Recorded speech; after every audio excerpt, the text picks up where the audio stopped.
Assalamualaikum warahmatullahi wabarakatuh. Minta maaf banyak. Ada gangguan sikit, technical problem yang Umi tak pandai buat. Maka sekali lagi kita ucapkan selamat datang. Mudah-mudahan kesulitan yang apa kita kata dialami ini merupakan satu daripada ujian dan cabaran untuk kita. Maka sekali lagi mari kita sama-sama ungkapkan alhamdulillah. Mudah-mudahan dengan alhamdulillah kita itu akan menjadikan kita lebih bahagia untuk menjalani kehidupan. Juga kita ungkapkan Allahumma salli ala sayyidina Muhammad atas apa yang sudah dikorbankan untuk kita, sehingga kita layak menjadi apa yang dikatakan hamba Allah, khalifah Allah, dan menjadi pengikut Rasulullah untuk layak mendapat syafaatnya. Minta maaf banyak. Waalaikumsalam semua. Ada technical problem, tiba-tiba kamera Umi gelap, tak nampak muka, jadi terpaksa redo. Okay, maka sekali lagi Asmaliza, waalaikumsalam. Siti Anisah, Zarah, okay, mudah-mudahan tak pandai ni dipandu-pandu, dicuba-cuba, akhirnya jadi juga balik. Syukur alhamdulillah. Busnah Jamaliyah, waalaikumsalam. Sawiyah, terima kasih kan turut serta hari ini. Nur Sadah, alhamdulillah. Mudah-mudahan kita diberi keberkahan, diberi kesihatan, diberi kelapangan. Wan Fas Idah, alhamdulillah. Ya, sekali lagi kita mari kita meneliti. Waalaikumsalam Umi Hamidah ya. Okey, kita nak angkat balik. Kita nak angkat kekuatan. Jadi kalau ada meragam-meragam sikit tu biasa-biasalah, orang tua tak pandai dari segi teknikal. Harus redo, restart. Itu kekuatan yang kita nak angkat.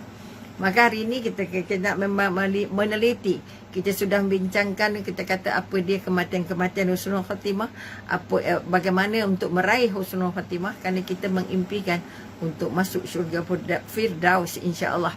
Jadi kita membaiki diri, membaiki kehidupan, membaiki amal, membuat kebaikan-kebaikan yang lebih banyak daripada yang lalu-lalu, kerana kita sudah mengimpikan, kita sudah mencita-citakan. Okey. Okey, terima kasih Rohani, Zuri Zaini. Oh, sedapnya nama. Mudah-mudahan apa yang kita kongsikan ini akan menjadi sebahagian daripada iktibar. Waalaikumsalam warahmatullahi wabarakatuh. Okey, mari kita berikut adalah bagaimana kejadian ataupun cara mati ataupun cara meninggalnya ataupun cara wafatnya para nabi, para sahabat, dan juga tabi'in sebagai contoh meninggalnya seperti yang dijanjikan sebagai husnul khatimah. Okey, kita ambil sebagai contoh. Mudah-mudahan kita diterima Allah sebagai juga mati dalam keadaan husnul khatimah dan layak untuk dibawa masuk ke syurga oleh Allah insya-Allah. Okey, mari kita melihat kisah yang dituliskan dalam Mukhtasar Minhat Al-Khashidin, ditulis daripada Ubay bin Ka'ab. Dari Nabi bersabda, kita bercakap tentang para kematian para Nabi. Bila kita kata kematian para Nabi, kita mulakan dengan Nabi Adam. Sikitlah kot. Ketika Adam wafat, ini cara bagaimana kita tak tahu, tapi diceritakan oleh Allah kepada Rasulullah. Maka Rasulullah bercerita pada sahabat, ketika Nabi Adam wafat, para malaikat, para malaikat memandikannya dengan air secara bilangan ganjil. Bilangan ganjil maknanya 1, 3, 5, 7. Okey. Neni Musa, terima kasih bersama. Maka dia kata bilangan ganjil dan membuat liang untuk menguburkannya. Para malaikat berkata, ini sunnah Adam yang dilakukan terhadap anaknya. Okey. Ini kekuatan Nabi Adam dimandikan, maknanya oleh para malaikat. Okey. Kemudian kematian Khalilur Rahman Ibrahim. Bagaimana kematian Nabi Ibrahim? Kematian Nabi Ibrahim dalam kitab Fath Bari, ya, okay, Fathul Bari karya Ibnu Hajar disebutkan malaikat maut. Okey, ni cara macam mana malaikat maut datang. Waalaikumsalam Jura Azlin. Okey, terima kasih kerana sudi bersama. Dalam kitab Fathul Bari karya Ibnu Hajar disebutkan malaikat maut mendatangi Nabi Ibrahim alaihissalam untuk mencabut nyawanya, lalu duduk di depan Ibrahim. Macam mana Nabi Ibrahim? Ibrahim bertanya, apa yang engkau kehendaki? Okey, bila malaikat maut datang, malaikat maut menjawab, aku akan mencabut rohmu. Aku akan mencabut rohmu. Mak Etun, okey, Assalamualaikum. Lama tak dengar, okey, tak nasihatkan Umi, okey. Umi sihat ke? Okey, insyaAllah. Terima kasih kerana sudi bertanya, tanda sayang lah tu. Okey, Nazitun dan juga yang lain-lain. Maka kita kata bila malaikat kata apa? Apakah aku akan mencabut rohmu? Nabi Ibrahim berkata, apakah Khalil mencabut roh Khalilnya? Malaikat kembali bertanya, apakah engkau menyaksikan, okey, seorang Khalil benci pada bertemu Khalilnya? Maka Ibrahim pun terdiam, lalu dicabutnya. Atau secara ringkas dia katakan bila malaikat maut, okey, Zainul, waalaikumsalam, Zalkiyah, okey, bila malaikat maut datang kepada Nabi Ibrahim duduk di depannya, maka Nabi Ibrahim tanya kepada dia, wahai malaikat maut, kamu nak apa? Kamu nak melawat ke, nak berkunjung ke, ataupun nak mencabut nyawa? Maka dijawab oleh malaikat maut, maka aku nak mencabut rohmu. Okey, jadi Nabi Ibrahim kata apa? Ini adalah perintahnya Allah. Jadi katakan, adakah orang sahabat baik ingin mencabut nyawa sahabatnya? Okey, ataupun kita kata Khalilnya, okey. Maka kita kata, apa yang dijawab oleh malaikat, adakah sahabat takut ataupun tidak suka berjumpa sahabatnya? Ataupun setengah buku kata kekasih, adakah kekasih sanggup mencabut roh kekasihnya? Kata Nabi Ibrahim. Maka kita kata malaikat maut menjawab, katakan, adakah kekasih tidak mahu? Okey, Mak Etun, terima kasih banyak. Adakah kekasih tidak mahu berjumpa kekasihnya? Maka malaikat maut bertanya kepada Nabi Ibrahim. Maka Nabi Ibrahim pun terdiam, lalu akhirnya membenarkan rohnya dicabut oleh malaikat maut. Itu cara Nabi Ibrahim meninggal. Kemudian kematian Al-Habib sallallahu alaihi wasallam daripada Aisyah radhiyallahu anha, dia berkata, aku mendengar Rasulullah bersabda, tidaklah seorang dari Nabi ketika sakit kecuali ditawarkan untuk memilih antara hidup dan akhirat. Okey. Maka kita kata, Nabi kata, tidakkah seorang dari Nabi ketika sakit, okey, kecuali ditawarkan untuk memilih antara dunia dan akhirat. Maknanya kalau Nabi sakit, Allah bagi pilihan, kamu nak sihat ke nak sakit. Okey. Maka kita kata Aisyah berkata, di waktu Nabi sallallahu alaihi wasallam sakit, okey, bukan Al-Habib ni, Nabi Muhammad sakit, di mana dicabutnya nyawa baginda, suaranya menjadi sangat serak. Aku mendengar baginda mengatakan, bersama-sama dengan orang-orang yang dianugerahkan nikmat oleh Allah, iaitu Nabi, para siddiqin, orang-orang yang mati syahid, dan orang-orang soleh. Surah An-Nisa ayat 69. Maka aku mengerti bahawa baginda telah ditawarkan untuk memilih. Hadis riwayat Al-Hakim dan Tabrani. Dan diriwayatkan oleh Anas radhiyallahu ketika keadaan Nabi sallallahu alaihi wasallam terasa berat, keberatan itu menimpa Nabi sedikit demi sedikit. Ni Nabi rasa berat ni, jangan main-main. Kita tak tahu macam mana beratnya, okey? Maka Fatimah alaihissalam anak berkata, menyedihkan menyaksikan kesusahanmu, wahai bapaku. Maknanya anak je pun turut sedih bila melihat penderitaan ataupun kesakitan-kesakitan yang dialami oleh Nabi Muhammad sallallahu alaihi wasallam ketika sakaratul mautnya. Maka Nabi bersabda kepadanya, tidaklah menimpa diri bapamu satu kesusahan pun setelah hari ini. Maknanya kesusahan paling berat yang dilihat oleh Aisyah kepada ayahnya ialah ketika sakaratul maut. Sebab itu Fatimah kata apa, saya sangat susah hati, saya sangat sedih melihat ayah menderita. Maka mendengar jawapan, mendengar apa kita kata apa yang diungkapkan oleh putrinya, maka Nabi bersabda, tidaklah menimpa diri bapamu ini satu kesusahan pun setelah hari ini. Maknanya bila Nabi memilih untuk akhirat, maka lepas hari ini aku tak susah dah. Ini contohnya lah.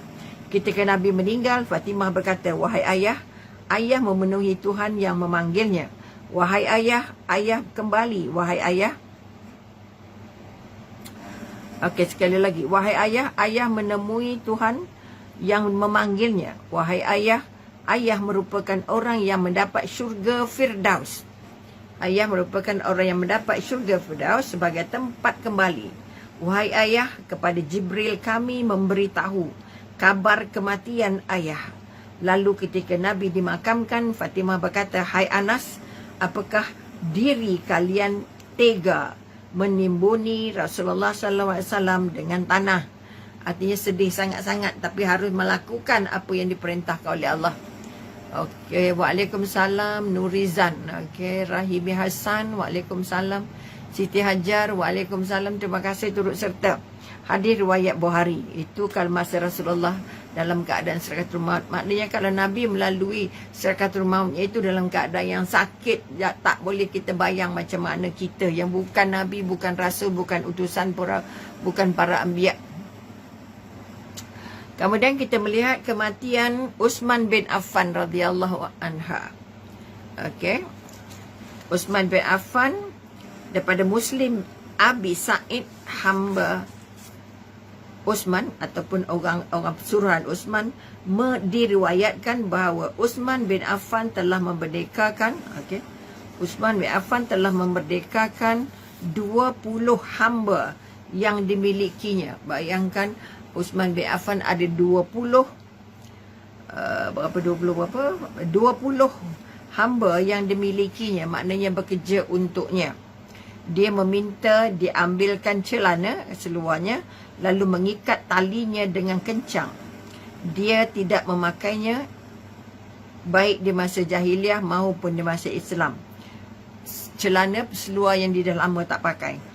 Kemudian Uthman berkata, aku melihat Rasulullah sallallahu alaihi wasallam semalam dalam tidurku. Artinya dia bermimpi berjumpa Rasulullah malam tadi dan melihat Abu Bakar dan Umar.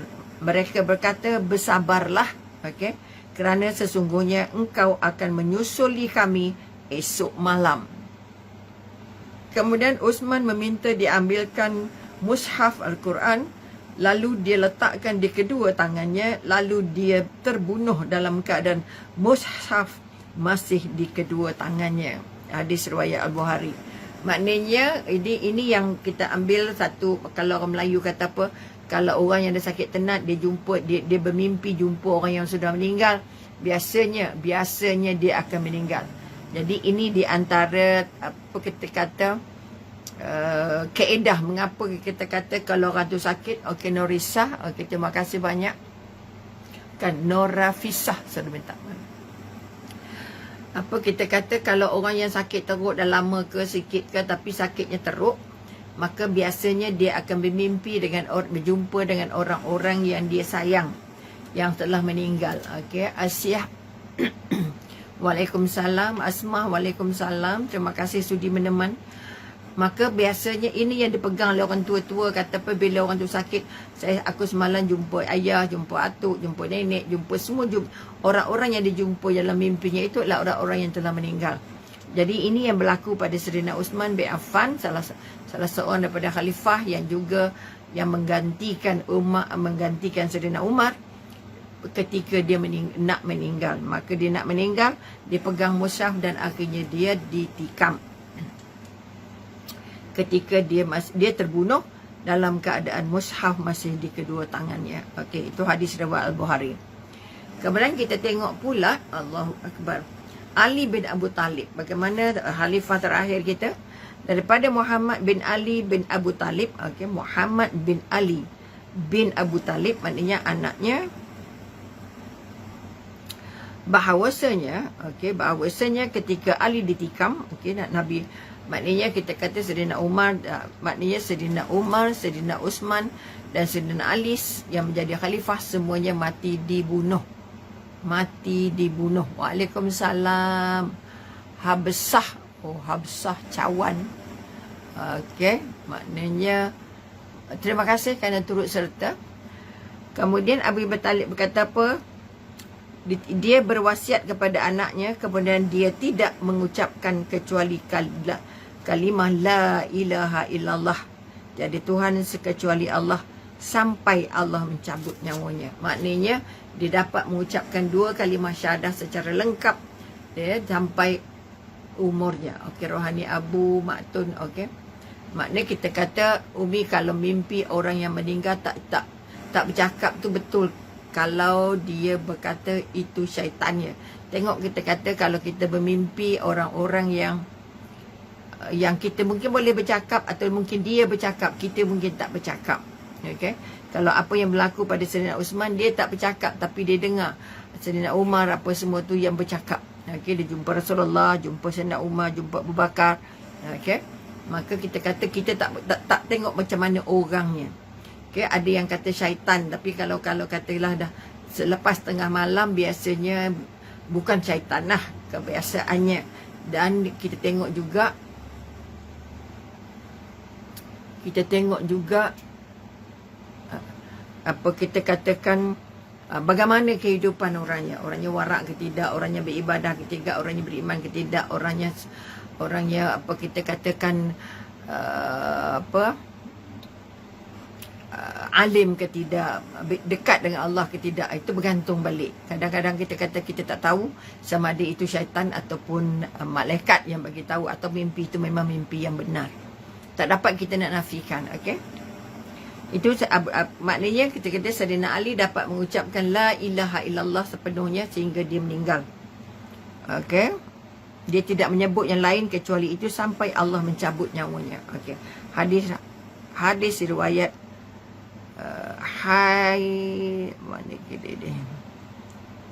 Haisami. Okey, kemudian Sa'ad bin Abi Waqqas, ini salah seorang daripada sahabat Rasulullah yang sangat-sangat apa kita kata makbul doanya.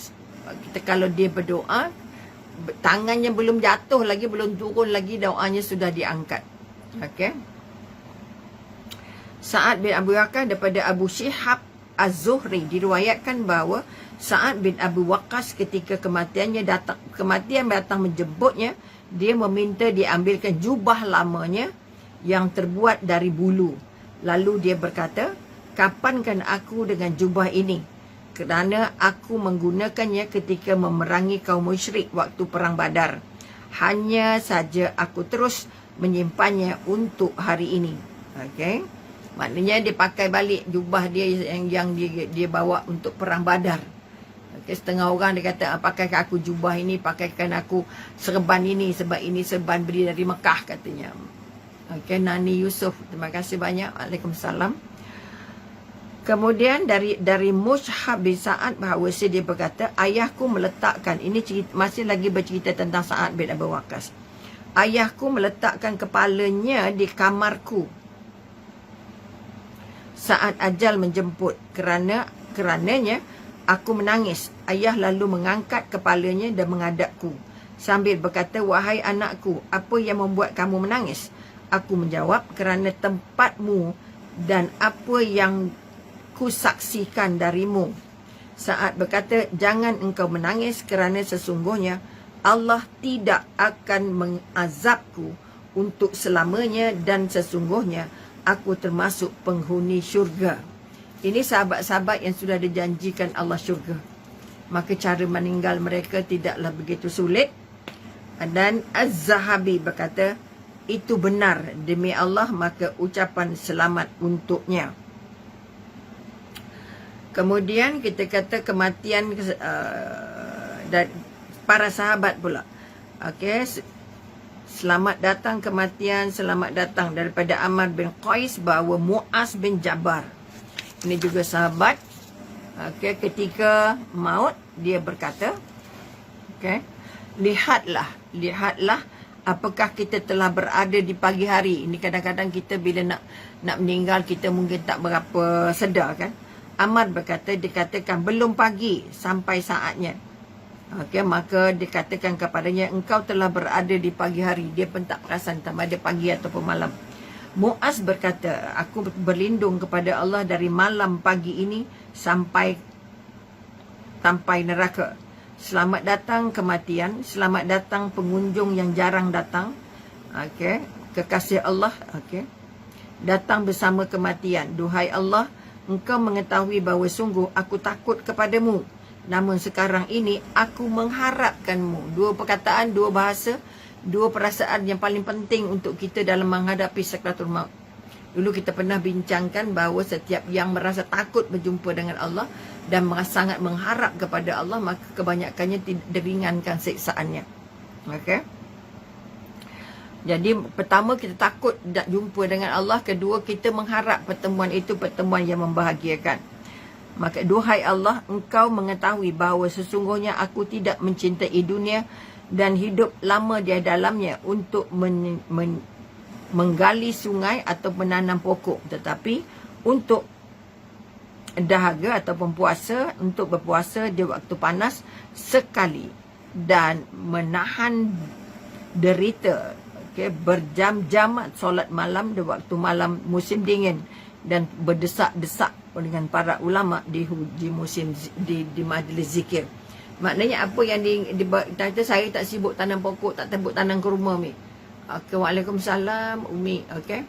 Maknanya kita siapa lagi tu? Rokiah. Okay, waalaikumsalam Rokiah.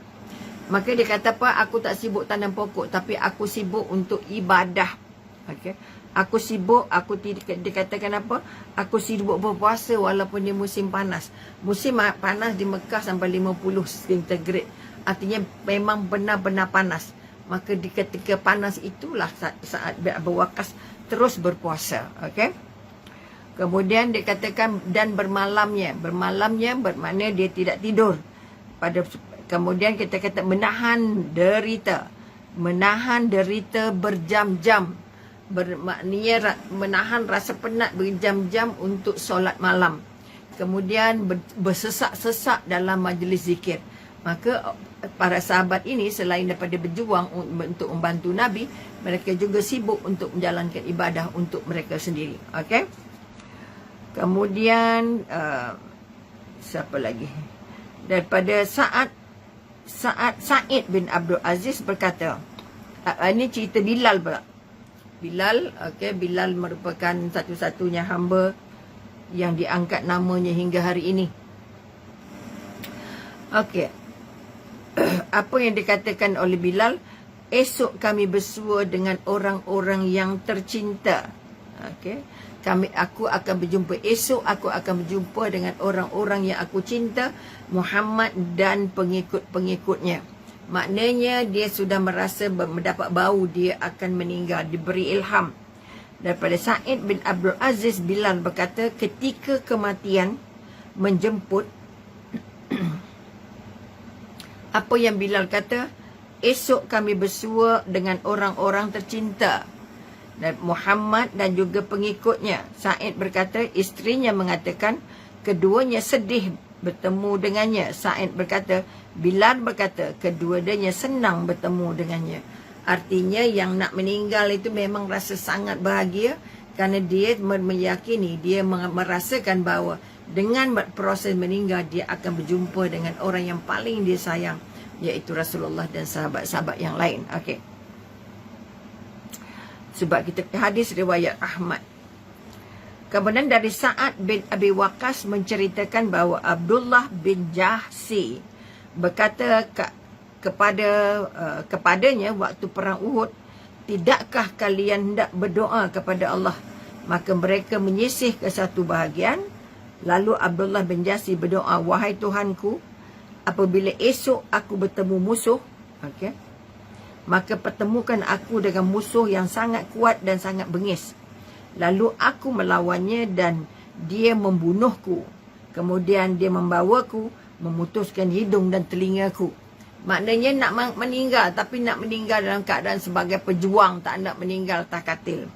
Sehingga ketika aku bertemu mu esok, dia tahu dia akan mati syahid dalam peperangan. Engkau berfirman, hai Abdullah, siapa yang memutus hidung dan telingamu sanggup bercakap, kalau boleh potong hidung, potong telinga pun tak apa. Maka aku akan mengatakan, di jalanmu dan di jalan Rasulmu. Lalu engkau mengatakan, engkau benar. Sa'ad berkata, sesungguhnya aku telah melihat di penghujung siang bahawa hidung dan telingaku tergantung di seutas tali. Makanya dia mati syahid, matinya dah dia bayangkan dah. Ini yang kita katakan orang yang dapat husnul khatimah ni, ya Allah. Okey. Syukur, alhamdulillah. Okey. nampak tangan kerja membatasi segalanya. Okey, maka kita bangun balik kekuatan. Keempat, kita kata kematian Ja'far, terbang bersama malaikat di syurga. Oh, hebatnya. Dalam perang Mu'tah, Ja'far gugur dan 3,000 pahlawan. Pahlawan-pahlawan pemberani-pemberani, okey, daripada dan pembawa-pembawa hafizah Al-Quran sebagai syahid di hadapan penyembah salib. Semoga mereka dilaknati Allah dalam setiap zaman dan setiap waktu. Maksudnya perang itu membawa pengguguran yang paling banyak dari segi pihak Islam. Kaum muslimin berperang melawan mereka. Zaid bin Harisah, anak angkat Rasulullah, berperang sambil membawa panji Rasulullah SAW hingga meninggal di hujung tombak musuh.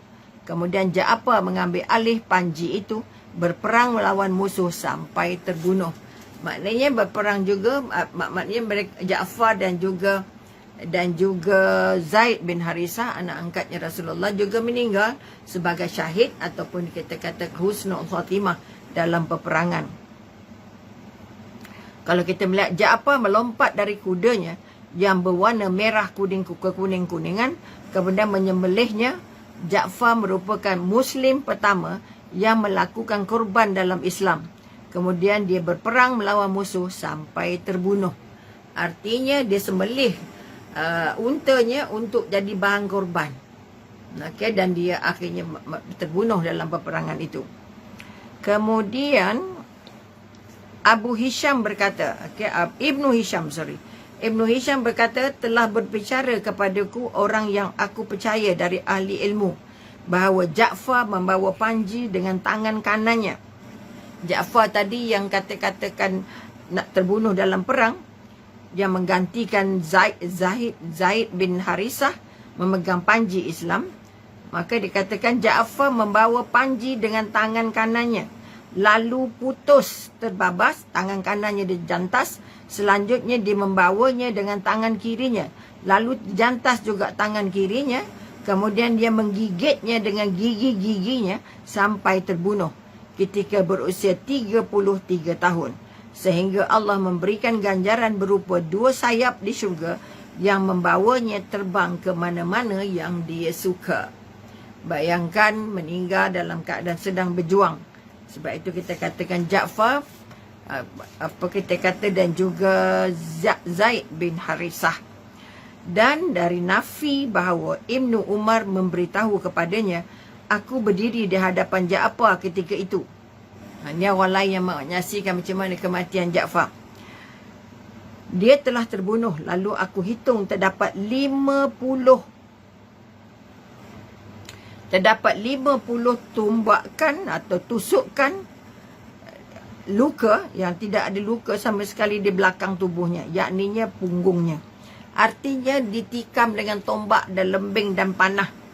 Dan dari Ibnu Abbas dia berkata, Rasulullah sallallahu alaihi wasallam bersabda, aku masuk ke syurga malam tadi, aku melihat Ja'far yang terbang bersama para malaikat dan Hamzah yang terbaring di pembaringan. Maknanya mereka mendapat layanan paling istimewa daripada Allah. Dari Ibnu Umar, apabila dia mengucapkan salam kepada pada Ibnu Ja'far, pada anaknya, maka dia berkata, Assalamualaikum ya Ibna Zail Jannanin. Semoga berdamailah atasmu, wahai anak daripada orang yang bersayap 2. Artinya Allah jadikan dia bersayap sehingga dia dapat berterbangan di dalam syurga. Kemudian Ibnu Katsir mengatakan, kerana sesungguhnya Allah menggantikan kedua tangannya dengan sayap di syurga. Sebab Ja'far tadi memegang panji Islam, berjuang bila dipegang menggantikan Zaid bin Harisah, dipegangnya panji-panji atau pendera itu dengan tangan kanannya dijantas, kemudian dipegang dengan tangan kirinya juga dijantas, dan akhirnya dipegang dengan giginya sehingga terus berjuang sehingga meninggal. Okey. Hari ini kami bersua dengan kekasih kami Muhammad sallallahu alaihi wasallam Dan inilah akhir bahagia bagi sahabat Ammar bin Yasir radhiyallahu anhu yang Nabi memberi kesaksian bahawa syurga merindunya. Ingat Ammar bin Yasir, okay, yang kita Sumayyah, okay, yang isterinya terbunuh dan mereka juga dapat janji syurga dari Allah. Sesungguhnya Nabi bersabda, sesungguhnya syurga sangat merindukan kepada 3 orang, Ali, Ammar dan Salman.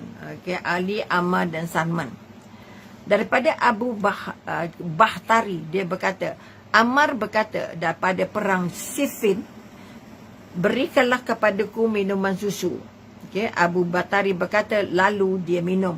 Kemudian dia berkata, Rasulullah SAW pernah bersabda, sesungguhnya akhir minuman yang engkau minum di dunia adalah minuman susu. Artinya dia sempat minum. Kemudian Ammar pergi perang lalu terbunuh. Maknanya diminum dulu. Ini ceritanya berbalik. Sekejap cerita meninggal dulu, kemudian cerita dia berperang, kemudian balik. Akhirnya baru cerita membunuh. Kemudian Ammar pergi berperang lalu terbunuh. Hadis riwayat Tirmizi. Dan dari Az-Zuhri, dari bapanya, dari orang-orang bicara kepadanya, okey, dia mendengar Ammar mengatakan waktu perang Siffin, syurga-syurga telah dekat. Ni orang yang nak mati-mati syahid nampak syurga depan mata dah. Bidadari-bidadari siap dikawinkan. Hari ini kami bersua kekasih kami Nabi Muhammad sallallahu alaihi wasallam. Maknanya pada yang berperang selepas kewafatan Nabi Muhammad sallallahu alaihi wasallam, semuanya mengimpikan untuk masuk syurga, untuk berjumpa dengan Rasulullah. Waalaikumsalam Siti Aisyah dan juga yang lain-lain. Terima kasih turut serta. Kemudian kita katakan daripada Asma bin Yazid, okey, bin As-Sakan, dia berkata ketika Sa'ad bin Mu'az wafat, ibunya menjerit, maka Rasulullah SAW bersabda, tidaklah berhenti air matamu dan hilangkanlah sedih. Tidakkah berhenti air matamu dan hilang sedihmu bahawa anakmu merupakan orang pertama yang kerananya Allah tertawa dan bergetar arasnya. Maknanya kita katakan Sa'ad bin Mu'az merupakan orang yang menyebabkan Allah ketawa ketika dia masuk ke syurga. Daripada Ibnu Umar, dia berkata radhiyallahu anhu bersabda, inilah hamba soleh yang kerananya arasy bergerak dan dibuka pintu-pintu langit, 70,000 malaikat yang tidak pernah turun ke bumi sebelumnya turut menyaksikan. Dia dihimpit dengan satu himpitan lalu dilepaskan himpitan itu darinya, yakni Sa'ad. Dari Anas berkata bahawa dia dihadiahi Rasulullah jubah dari sutera nipis, padahal Rasul melarang sutera. Kerana itu orang-orang hairan mengapa Rasulullah bersabda. Ini cerita sahabat yang meninggal. Demi zatku yang jiwa Muhammad di tangannya, sesungguhnya sapu tangan Sa'ad bin Mu'az di syurga lebih bagus dari itu. Imam Nawawi rahimahumullah berkata, para ulama berpendapat hal tersebut merupakan isyarat kepada ketinggian derajat Sa'ad bin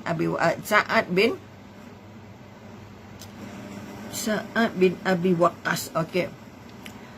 Dan jenis pakaian yang paling sederhana di syurga lebih baik daripada jubah itu, kerana sapu tangan merupakan jenis pakaian paling sederhana, kerana sapu tangan dipakai untuk membersih kotoran.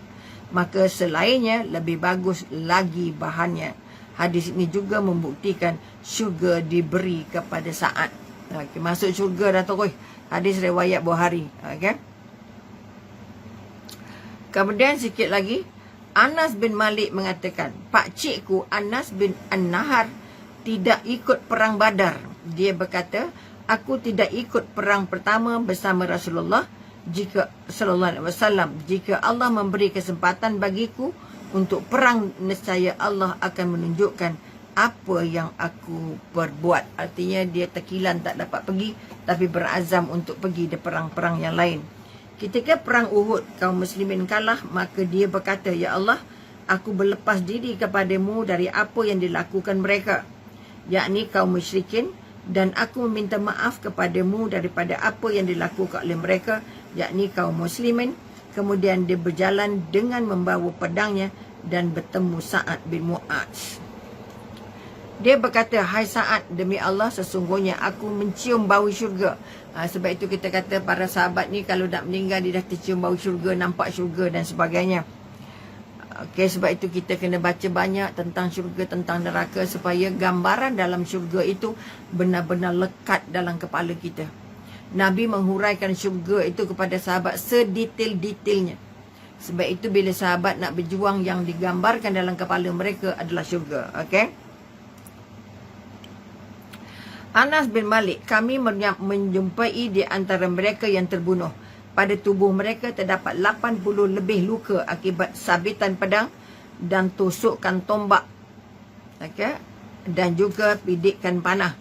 Kami tidak mengenalinya sampai datang saudara perempuannya yang mengenali hujung jarinya. Anas berkata, kami berbincang mengenai ayat berikut. Maknanya kita katakan, masa perang Uhud, ramai sahabat-sahabat yang meninggalnya dalam keadaan yang sangat mengerikan kerana demi berjuang kerana Allah. Okey. Di antara orang mukmin itu ada orang-orang yang menepati apa yang mereka janjikan kepada Allah. Okey. Maka di antara mereka ada yang gugur dan di antara mereka ada pula yang menunggu-nunggu, dari mereka sedikit pun tidak berubah janjinya. Al-Ahzab ayat 23. Maka kemarin itu kita katakan kalau sahabat berjanji nak mati syahid, kalau perang pertama dia tak mati, dia akan menyimpan janjinya itu hingga perang-perang seterusnya. Sebab itu kita katakan mereka sangat-sangat benar dalam janji-janji mereka. Kemudian kita kata daripada Jabir bin Abdullah, dia berkata ketika Abdullah bin Amir bin Haram terbunuh ketika perang Uhud, Rasulullah bersabda, hai Jabir, mahukah kamu aku beritahu apa yang difirmankan Allah Azza wa Jalla kepada bapamu? Aku menjawab, mahu. Rasulullah bersabda, tidaklah Allah berbicara kepada seorang kecuali dari balik hijab. Namun dia berbicara dengan bapamu secara langsung. Allah SWT berfirman, hai hambaku, berharaplah kepadaku, nescaya aku memberimu. Abdullah menjawab, wahai Tuhanku, hidupkan aku sehingga aku berperang di jalanmu lagi. Allah SWT berfirman, sesungguhnya telah aku tetapkan sesungguhnya mereka tidak dikembalikan ke dunia. Abdullah berkata, hai Tuhanku, sampaikanlah kepada orang-orang sesudahku. Maka Allah Azza wa Jalla pun menurunkan ayat berikut. Janganlah kamu mengira bahawa orang-orang yang gugur di jalan Allah itu mati. Bahkan mereka itu hidup di sisi Tuhannya dengan mendapat rezeki. Al-Imran ayat 189. Okey. Ini nak bagi tahu pada kita. Maknanya kita kata dalam satu riwayat lain disebut bahawa Jabir berkata, Rasulullah SAW bersabda kepadaku, wahai Jabir, tidakkah engkau tahu bahawa Allah SWT telah menghidupkan bapamu seraya berfirman kepadanya, berharaplah kepadaku. Maka bapamu berkata, aku ingin dikembalikan, lalu aku terbunuh sekali lagi. Maka firman Allah, sesungguhnya aku telah memutuskan hukum bahawa mereka tidak kembali lagi ke dunia. Maknanya oleh kerana hebatnya balasan mati perang, mati syahid ini, sampai ada yang mati nak balik semula ke dunia, nak balik mati sekali lagi, berperang sekali lagi. Betapa indahnya mereka merasa hasil daripada perjuangan mati syahid. Ini sebahagian daripada kekuatan-kekuatan yang kita kata yang mendapat kemuliaan-kemuliaan yang namanya Husnul Khatimah. Ada beberapa sahabat lagi yang tak sempat nak dibacakan. Okey, insya-Allah kita akan sambung lagi bukan petang esok, hari-hari mendatang insya-Allah akan datang. Mudah-mudahan kita tidak diberikan halangan ataupun kita diberikan kesihatan dan kelapangan untuk meneruskan cerita bagaimana para sahabat, para nabi meninggal dalam keadaan husnul khatimah. Cara mereka mati, apa yang mereka sebut, apa yang mereka fikirkan ketika mereka menemui ajalnya bersama dengan apa yang sudah mereka lakukan. Jadi sekali lagi, terima kasih banyak. Mudah-mudahan cerita ini mendapat sebanyak sikit bagi kita kekuatan Okey, berkekuatan bahawa dekat dengan Allah itu merupakan modal paling besar. Berjuang untuk agama, menghidupkan agama Allah merupakan modal paling besar untuk meraih husnul khatimah. Mudah-mudahan kita, kalau bukan kita, anak-anak kita, cucu-cucu kita dan keturunan kita akan mampu untuk mengangkat apa yang katakan kekuatan meneruskan tugas para nabi, insya-Allah. Jadi sekali lagi terima kasih banyak kepada semua sahabat yang sudi berteman kami petang ini. Mudah-mudahan pertemanan kita ini ada menjadikan kekuatan untuk kita layak masuk mendapat ampunan Allah dan diberi kesempatan masuk ke syurga Allah, insya-Allah. Jadi sekali lagi, oleh kerana kita masih lagi sangat mengharapkan bantuan-bantuan untuk membaiki, untuk membersih. Jadi kita nak membagi apa saja kemudahan kepada mereka yang rumahnya tenggelam, rumahnya hilang segala-galanya ini. Maka jangan lupa tabung sembang petang masih lagi berkhidmat. Mudah-mudahan kita termasuk mereka-mereka yang benar-benar sayang kepada hamba ya Allah. Hablum minallah, hablum minannas. Sayang dengan Allah dengan memberi dan bersayang dengan manusia dengan membantu. Mudah-mudahan tangan-tangan kita merupakan tangan-tangan yang sangat cantik untuk bebas daripada api neraka, dan rezeki-rezeki kita adalah rezeki yang berkah kerana sudah banyak kita sedekahkan. Jadi sekali lagi jangan lupa sembang petang, ada tabung sembang petang untuk kita membantu. Jadi Umi pun membantu cara begitu sebab dah tak boleh turun padang. Yang boleh turun padang bolehlah pergi ke rumah mangsa untuk membantu membersihkan dan sebagainya. Jadi sekali lagi jumpa lagi, doa kami sihat dan panjang umur, mudah kita dapat menyambung lagi sembang petang kita. Jadi sekali lagi terima kasih sekali lagi kepada semua yang sempat dipilih Allah bersama pada petang ini. Jumpa lagi. Wabillahi taufiq wal hidayah. Wassalamualaikum warahmatullahi taala wabarakatuh.